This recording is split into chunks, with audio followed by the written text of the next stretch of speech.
दोस्तों अगर आप लोग एपीएफसी और ईओ एग्जाम की प्रिपरेशन कर रहे हैं तो आपको अपनी प्रिपरेशन को 3 एरियाज में डिवाइड करना पड़ेगा। ये तीनों ही एरियाज बहुत इंपॉर्टेंट है और अगर आपने किसी भी एक एरिया को हल्के में लिया तो आपकी सिलेक्शन कंप्रोमाइज हो सकती है।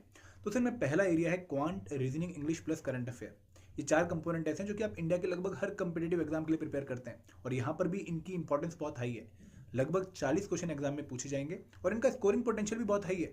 इन 40 क्वेश्चन में से आप 30+ क्वेश्चन सॉल्व कर सकते हैं अगर आप इन कंपोनेंट्स को अच्छे से प्रिपेयर कर लें। करना क्या है, इन कंपोनेंट्स को डेली अपने स्टडी शेड्यूल में जो है शामिल कर लीजिए। आज से लेकर टिल एग्जाम डे आपको डेली 1 घंटा इन कंपोनेंट्स पे लगाना ही लगाना है अगर आपने इन कंपोनेंट्स में अच्छा स्कोर करना है।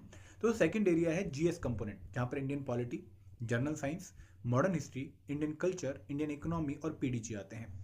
दोस्तों इन कंपोनेंट से भी अराउंड 40 क्वेश्चन आपको देखने को मिलेंगे एग्जाम में, लेकिन यहाँ पर थोड़ा सा स्कोरिंग पोटेंशियल कम है क्योंकि इन एग्जाम्स में यूपीएससी अपना प्रीलिम्स वाला लेवल लेकर आता है और आपको काफ़ी परेशानी होती है, काफ़ी क्वालिटी क्वेश्चन आपको देखने को मिलते हैं।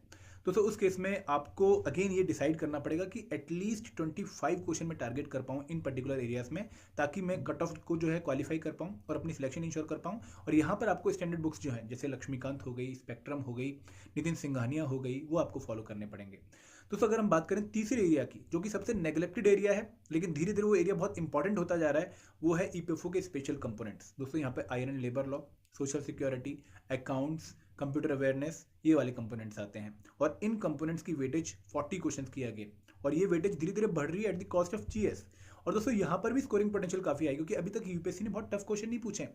यूपीएससी आपकी कंसेप्चुअल अंडरस्टैंडिंग चेक कर रहा है इन पर्टिकुलर एरियाज में। तो अगर आपने एवरेज प्रिपरेशन भी कर रखी है ना लेबर लॉस की, आईआर की और अकाउंटिंग की, you can score very well.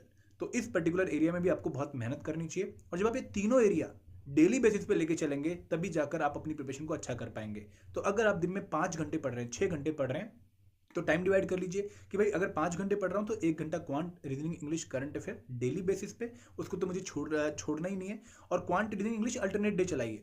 2 घंटे डेली जीएस कंपोनेंट को, किसी भी एक जीएस कंपोनेंट को उठा लीजिए और 2 घंटे स्पेशल कंपोनेंट को। ये आपकी स्ट्रेटेजी होनी चाहिए, तभी जाके आपको अच्छा एक रिजल्ट देखने को मिल सकता है आपके एग्जाम में। Thank you very much.